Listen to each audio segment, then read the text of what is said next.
David, look at me. I'm the captain now. Time for another episode of the NFC Squad. You are talking ball with the NFC Squad. From the Cowboys to the Packers, the Falcons to the 49ers, and everyone else around the NFC, it's the local experts of the Locked On Podcast Network bringing you scoops, breakdowns, and the most comprehensive preview of the upcoming weekend for hard-hitting NFC football with our harder-hitting takes. Buckle up, it's the NFC Squad, and we have a seat for you. No hurt feelings allowed. Squad up. You're part of the NFC Squad. Welcome to the NFC Squad. Sit back, grab your favorite beverage, and join us as we get ready for another wild week across the NFC. And man, it was a wild week in the NFC this week. We are part of the Locked On Podcast Network, your team every day, and we are brought to you by FanDuel. You can start the season with a big return on FanDuel. New customers can place a $5 bet, and you'll get started with $150 in bonus bets if you win your first $5 bet. Visit FanDuel.com to get started. I am your host, Landon McCool. I co-host the Locked On Cowboys podcast. Make sure you check us out every week, and we are joined by a cast of just misfits at this point joining us, and they are led by none other than David Harrison from the Locked On Commanders with a disappointing loss this week. James Yarko from Locked On Bucks, Aaron Freeman, my friend, my pal, who accurately predicted the Cowboys win over the Commanders.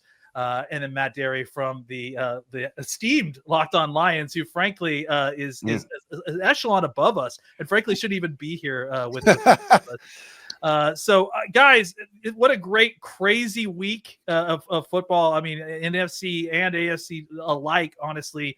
But obviously, we have to start with the Cowboys Commanders game. Did it really happen, David? I mean, and if it did really happen, can you explain to me what was the last 5 minutes of that game, and please just list all the different crazy things that happened and why you think the Cowboys are such a better team than the Commanders.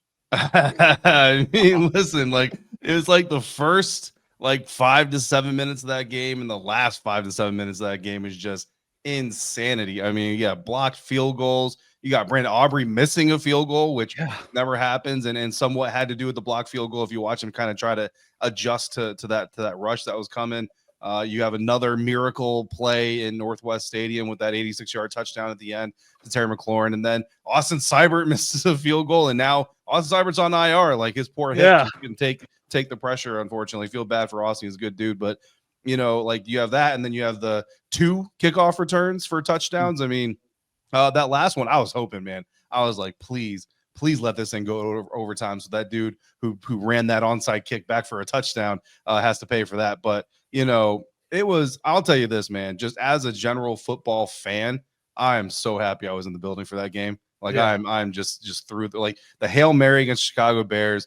This game right now, I could not be more thrilled to be covering this season of watching Commanders football. And, I have some fans who don't necessarily appreciate when I appreciate the things that I shouldn't appreciate covering this team. But look, I mean, it's how do you just not find entertainment in that game? And you know what? James Yarko knows this. I used to say this to Bucs fans all the time. If you spend your hard-earned money to get in that stadium to watch that game, I believe you should stay until 0-0-0-0. In fact, you should stay longer than that. You should stay until the ushers say you got to go. You got to go home. But you got to get out of here. Yeah, it really was. The Cowboys absolutely are not a better team than the Commanders. It really was. Well, I mean, the score proved otherwise, David. It really was a classic kind of Washington Dallas game. And we do actually have to throw this to Aaron Freeman, who, accurately predicted this win and deserves a lot of the credit, frankly, for the Cowboys win. So, Aaron, I'm assuming that when you made this prediction, you also were predicting all that other stuff that happened at the end of the beginning of the game. You knew all of that was going to happen, correct? Yes. I was a complete psychopath for making that prediction, and I knew it was just going to be a psychopath's type of game with all the crazy stuff that happened in that game. And of course, Cooper Rush came through for me as I predicted he would. And it's the bold predictions, guys. It's you come to me for a bold prediction, I'm going to be as bold as humanly possible. If that, in the last couple of times it's been predicting the Commanders' downfall. Sorry, David. I know we're friends in real life, but not on this show. I'll remember that come crossover time. I'm hosting that bad boy, so I got something for you. I will pay for it in the end, more than likely. But yeah, it was a crazy game, and just sort of sitting there watching the game. making that prediction and really not really expecting it to come true, and then seeing the game unfold the way it did, and it's like, this is crazy. It's like 13-9, and you're like, okay, well, the Commanders will probably find a way to pull it off, but hey, we had a heck of a 3 quarters or whatever, and then just everything just goes off in that fourth quarter and whatnot. So it was an incredible game, and I was certainly fist pumping the entire way with Washington, I guess choking in the end. I don't know if you want to call it that, but Dallas just coming through and making some crazy plays to win that game, and Washington making some crazy plays to try to win the game and unfortunately falling short. James Yarko, let's talk about what happened with the Tampa Bay Buccaneers and the New York Giants last Sunday, as it looks like the Bucs are still trying to hold on with both hands their playoff hopes as they shellacked the New York Giants. What was your thoughts on the performance on Sunday? I mean, it was pretty much what I expected it to be. And, everyone was excited about the return of Mike Evans and his quest to still try to get 1,000 yards, tie Jerry Rice's all-time record. Came up a little bit short of the average that he needs, but now he gets the Panthers, so he's going to make up for that, so no big deal. But Baker was fantastic. Bucky Irving continues to be arguably the best rookie running back out of this draft class. He's explosive all the time. And that was never more evident than on a 56-yard run from inside his own 10-yard line with Baker as his lead blocker. And that's why everybody loves Baker Mayfield. But yeah, the Bucs are now 3-0 against the NFC East. And I said on this show, David criticized me quite heavily. I said on this show like 3 weeks ago that the Buccaneers are making the playoffs. So I do have to send a little thank you to your Cowboys, Landon. You helped the Bucs in their quest for the wild card, but they're still coming for the division. And Aaron knows that the collapse is coming, and that's going to be a very real thing. But no, I mean the Giants, we all love Tommy, but he wasn't going to get the job done against Todd Bowles coming out of a bye. It wasn't going to happen. Matt, we got to go to you last. Let's talk about another week, another Lions destroying of their opponents. It's starting to become routine in a way that losing used to be routine for the Lions back in the 80s and 90s. It feels like just feels like a team of destiny. How are you feeling about your Lions this week, bud? I mean, America's team, ho-hum, just goes in Indianapolis, invades the town. 60 to 65% of the fans are Lions fans. To be honest, Landon, I don't even know how to feel anymore. I mean, this is like a dream in this town. People cannot believe what's going on. They've won 9 in a row. They've won back-to-back. They've had back-to-back 10-win seasons for the first time in ever. You cover the Cowboys. I mean, that was, commonplace in the Troy, Emmett, and Irvin days. They're just playing really good football. They're just smashing everybody. Panay Sewell up front with Frank Ragnow. The Colts, they aren't terrible. They're not bad. They're kind of one of those middle of the road teams, but the Lions kind of took them away in the second half despite not having Alex Anzalone. And you're talking about 4 or 5 defensive starters they've lost this year. And yet over the last 5 games, they've allowed 11 second half points. So yeah, the beat goes on. I mean, 9 straight wins, first time since 1934. And now certainly a short week with the Bears coming in, but the Lions really want this game. They've won a Thanksgiving Day game in 7 years. And they're not looking past Chicago at all. Well, in an effort to give Peter an opportunity to kind of pop in last second, we tried to save the potential Packers ending the 49ers season conversation to segment 2. Let's see if Peter magically appears during the commercial break. And if not, we still got plenty to talk about with that Packers 49ers matchup coming up next. Today's episode is brought to you by PrizePicks. PrizePicks is the best place to get real money sports action with over 10 million members and billions of dollars in awarded winnings. PrizePicks has made daily fantasy sports accessible to all. You just pick more or less on at least 2 players for a shot to win up to 100 times your cash. Run your game all season long on PrizePicks. PrizePicks is the best way to get action on sports in over 30 states, including California, Florida, Georgia, and Texas. Sign up today and get $50 instantly when you play $5. You don't even need to win to receive the $50 bonus. It's guaranteed. Do you think Justin Jefferson will get more than 83.5 yards this next week? Lamar Jackson will get more than 1.5 touchdowns?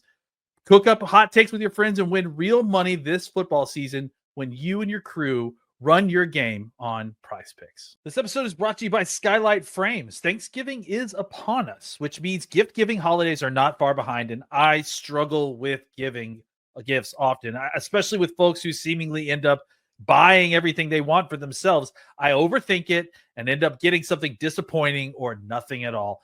Skylight Frames has a solution for folks like us. The Skylight Frame is the touchscreen digital photo frame that your entire family will love. Upload thousands of photos from your phone and watch them pop up in your Skylight Frame in seconds. This is a perfect gift for folks who have family that might live out of state, out of town. You want to keep them up to date on what's going on with you through pictures. It only takes a tap on your phone to send new photos to a frame across the country.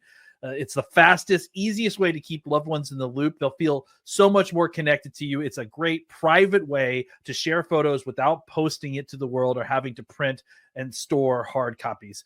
We're confident that you'll love Skylight, so much so that we offer a free 120-day returns. And now, as a special limited time offer for our listeners, get $20 off of your purchase of a Skylight Frame when you go to skylightframe.com/NFL. That's skylightframe.com/NFL. Get $20 off your purchase now at skylightframe.com/NFL. Welcome back to the NFC Squad. Guys, we have to talk about this Packers 49ers game because it does feel like the Packers crushed their former boogeyman, which, as a Cowboys fan, these teams are both my boogeymen. So it was really odd to watch. 38-10, a beatdown on the San Francisco 49ers, putting them at 5-6. And I guess the question I want to ask you guys is that, 49ers for the last few years have been the juggernaut of the NFC, or one of the big juggernauts of the NFC for sure. Is this game going to bury the 49ers? Are they done? Are they out of the playoffs? Is it goodbye? Is it time to call it quits in the 49ers? No, not at all. And look, the Niners were playing shorthanded. We all kind of know that. Whether Brock Purdy and some of the other pieces that were missing make that big of a difference in that matchup, maybe not. But this is still a team that could be in the thick of the race. All it takes is an upcoming run. They still have a winnable division. I was honestly more surprised at the way they played against the Seahawks than the way they played against the Packers. But yeah, I certainly would not be writing their eulogy just yet. What about you, Aaron? Do you think the 49ers have it in them to kind of bring this back in with just a little bit better health? I mean, James makes good points that their division is winnable, even at 5-6 at this point in time. But I feel like we've been asking this question on these squad shows the last couple of weeks about like what is the time to bury the 49ers, and call it recency bias, call it whatever. But I think I'm ready now to do that after that performance. Obviously they're dealing with some injuries and whatnot, but I don't feel like that situation's really going to get better. It doesn't feel like there's any. This team has always been a explosive offense and a dominant defense type of team, and none of those things appear to be the case anymore. And I feel like now through 11 games, we can say they got some tough matchups against Buffalo and Chicago, and some in division matchups as well. Miami, Matt looking at that Detroit game and whatnot later in the season. So to me, like, they have to be so much better than what they have been for most of this season to win enough of those games. Where they got to go like 5-1 or whatever to like, it just doesn't seem possible at this point in time. So I'm ready to bury the 49ers. Yeah, it does feel like, even like standings wise, they got some things going for them, right? Seattle beat Arizona, which kind of brought them down. The Rams lost to the Eagles, which unfortunately we have to talk about that a little bit later. But it does feel like they're within striking distance. But the question is, like, are they even playing well enough when they're healthy to make a run at this point? I think that's the question. Matt, what's your thoughts here? I was just going to say, all good runs come to an end at some point, and that's a very well coached team. That's a team that's always been so disciplined, and they knock you at the point of attack. But my gosh, going back to the offseason, the Trent Williams holdout, waiting on Ayuk. I mean, every one of our shows did 2 months on Brandon freaking Ayuk. Yeah. My gosh, it was so annoying. And so now it's like they just don't have it. And I think on paper they'll still have it when they get healthy, but you still got to play these games on the field.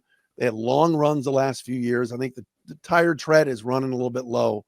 I think, for this season. But I'm not burying them for next year. But I obviously a lot of contracts come off the books. But I just think it's a lot to ask and come back from. That's a good point. Like I don't look at the Niners as a playoff team this year. And you know, they're about to get smacked by the Bills. Like I have less faith in the 49ers beating the Bills than I did the Cowboys beating the Commanders.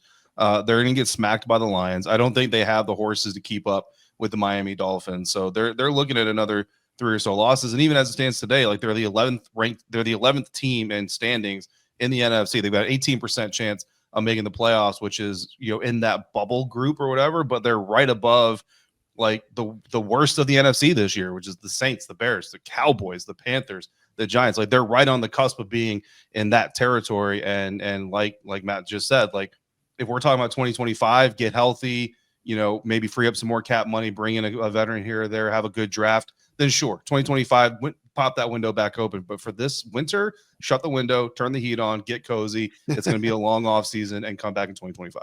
I'm sorry. I just got in my ear that I am actually legally required to talk about this Eagles game, unfortunately. So let's switch gears to that Eagles game where they beat a lowly Rams team that I thought actually had a better chance that they put up 37-20. I guess the question I want to start with here is, you know, we saw Saquon Barkley carry the ball 26 times for 255 yards and 2 touchdowns, including a 70-plus yarder and another really, really long run. That's putting his season total right now at 223 carries for 1,392 yards and 10 touchdowns. The question I have is, you know, traditionally the MVP is a quarterback award. Is Saquon Barkley putting himself in the conversation to be the first non-quarterback to win this award in quite some time? I don't think there's any question about it. I mean, that is some kind of performance. You do that on Sunday Night Football. You're in LA. Everybody's watching. I think you got to give a hockey assist, though, to that offensive line. Here in Detroit, everybody has been saying Lions have the best offensive line in the league. I think the Eagles have heard that. I think they've heard some of that chatter because they've kind of been the O-line for the last few years. And guys like Lane Johnson and those guys up front were monsters. Yeah, Saquon still has to run through that hole. He still has to have the speed. But yes, absolutely, he should be in that MVP mix. It seems like when people talk about Lamar Jackson, then he falters, although obviously he won a big game on Monday night. Mahomes maybe hasn't had the year. Jared Goff, everybody was talking about for maybe MVP, and then he had the 5 interception game. Right now, Saquon, have to put him in that conversation. You have to. Yeah, if you're not going to give Chef Stoutland the award for the offensive line he's assembled, then I guess Saquon Barkley's the next best guy, right? I mean, honestly, like if you could give it to a unit, you might want to give it to that Eagles defense, right? But like if you have to give it to a player, obviously, if it's not going to be Josh Allen, then it's got to be Saquon Barkley because 1,000%. He's what is making the Philadelphia Eagles hum. You look at Jalen Hurts this season, the first 4 games of the year, Philadelphia Eagles had Jalen Hurts throw the ball 30 or more times. They went 2-2. And everybody was talking about how Nick Sirianni's get fired and the Eagles are melting down in front of our eyes. And everybody outside of Philadelphia was laughing with glee about it. Ever since then, Jalen Hurts has only thrown the ball 28 times once in that stretch. And then outside of that one time, hasn't thrown the ball more than 24 times in a single game. Meanwhile, Saquon Barkley's touches outside of the blowout against the Dallas Cowboys is carrying the ball at record numbers almost and literally carrying this team to victory. But you look at just this last week's game, I mean, there was a chance in my mind that the Rams could upset the Eagles in this thing, but you look at what this defense did, because look, the Eagles put up they put up 13 points in the first half. That's not a bad first half by any means, but the Los Angeles Rams clearly have an opportunity. When your opponent puts up 13, you have a chance to either be in the lead or at least be competitive. Ultimately, though, they score a touchdown on their second drive, they fumble their first drive, and then 3 straight 3-and-outs before the end of the half. And when you talk about what the Philadelphia Eagles are doing to be successful, that defense deserves a lot of credit that they're not going to get because of the names on the other side of the ball. But then you go back to the time that I saw the Eagles play, they didn't stack the box against Brian Robinson Jr. once in that Thursday night game.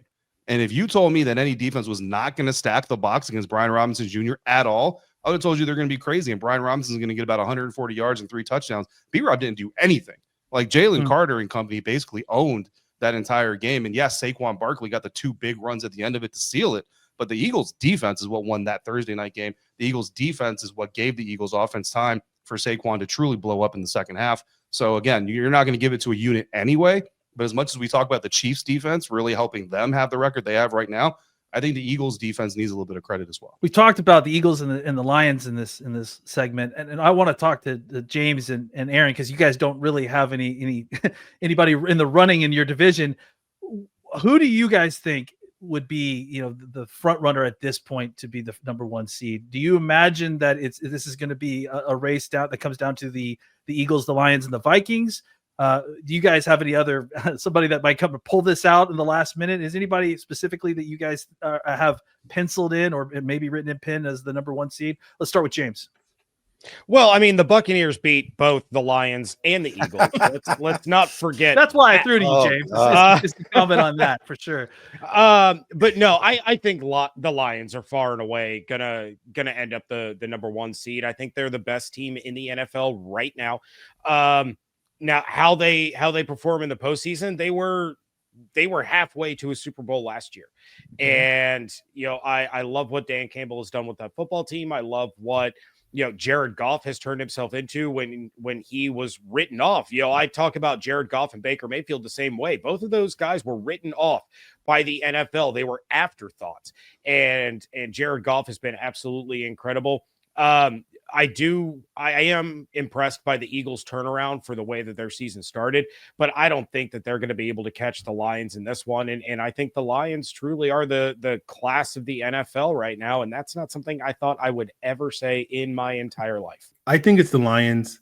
I'm looking at their schedules and I'm like, the Lions have a tougher path, right, for the remainder of the season in terms of just quality of opponent. But I still have to pick the Lions. They were my preseason Super Bowl pick.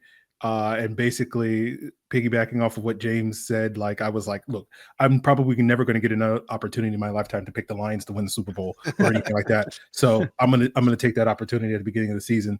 And they have lived up to those expectations.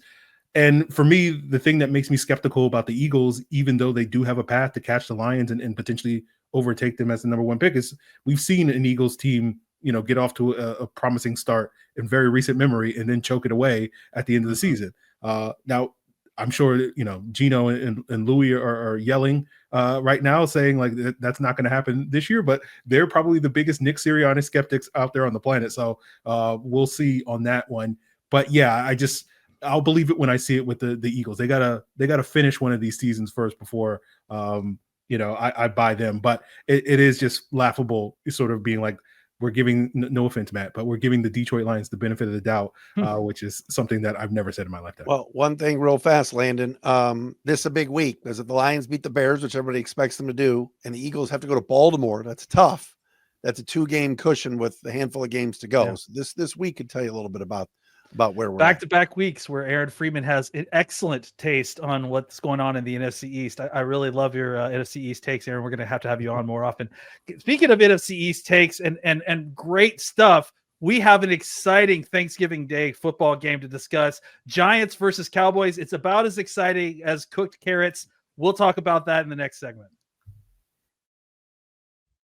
This episode is brought to you by FanDuel. Get ready to tackle the NFL action with FanDuel, America's #1 sportsbook. Because right now, new customers can bet $5 and get $150 in bonus bets if you win. The FanDuel Sportsbook app gives you everything you need to place live bets on the NFL all in one place. So when you get a hunch in the middle of the game, you can check the latest stats, view live play-by-play, and so much more on the same page where you place your bets.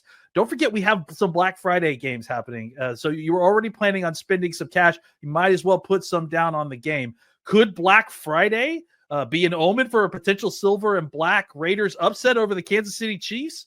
Sounds like a good way to make some money. Just visit FanDuel.com to join today. You'll get $150 in bonus bets if you win your first $5 bet. That's FanDuel.com. Never waste a hunch and make every moment more with FanDuel, an official sportsbook partner of the NFL.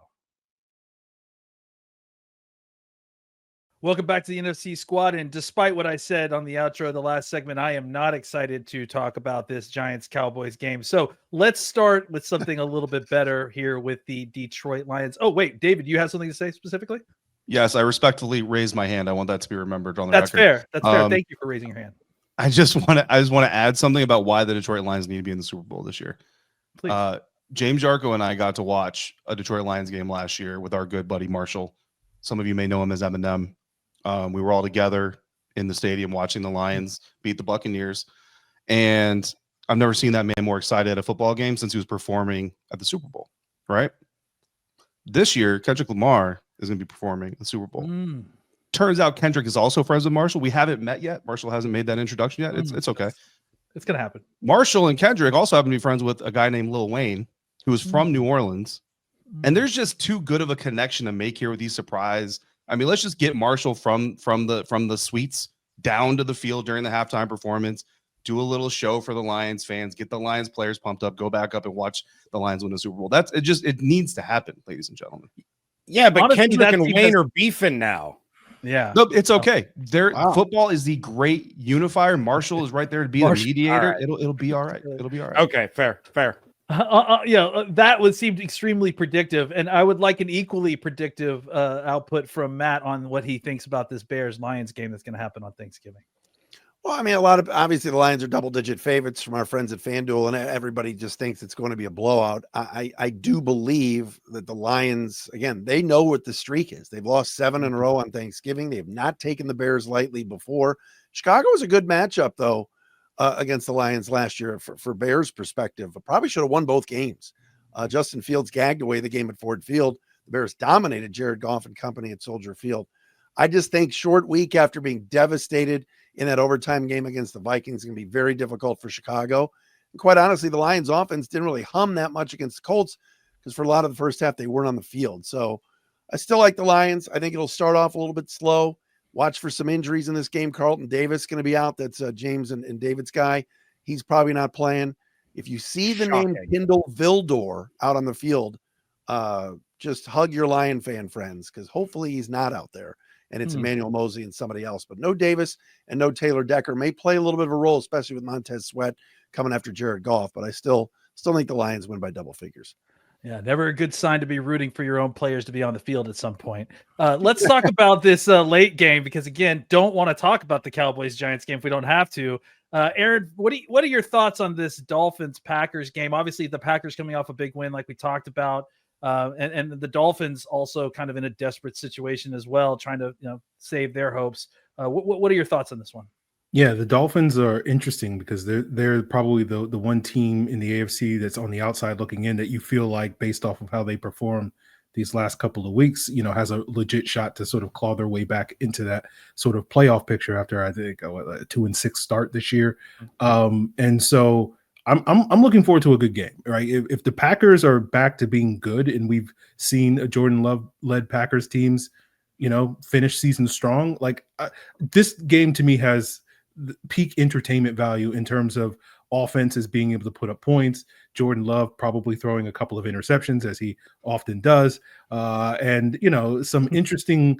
This could be a fun back and forth game. So when it comes to just pure entertainment value, I think they saved the best for last on Thanksgiving. And I think I'm going to ride the Dolphins just because I probably am one of the bigger Jordan Love skeptics just because of the up and down play. It's not quite to the Cliff Kingsbury agenda, but we might get there. So I think I'm going to go with the Dolphins in this one, but I think this should be a fun kind of shootout type of game. Three words to add to Aaron Freeman, Landon. 3 words. It is time.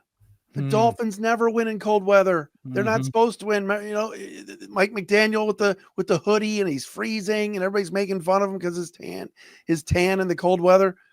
I'm ready. I'm ready to anoint the Dolphins to finally get over the hump and win a game in cold weather and go up to Green Bay and I'm saying smash the Packers, but they're playing pretty good football right now. Jalen Waddle's involved. Go Dolphins. I'm with Aaron. All right, I'm going to just open it up to all of you, and I guess we'll go around the horn really quickly. Give us one sentence why I should even watch this Cowboys-Giants game on Thanksgiving. Just any reason at all, just to have it on. David, we'll start with you. Because it'll help the tryptophan kick in and get you a nice nap in the middle of the afternoon. I like it. James, what's yours?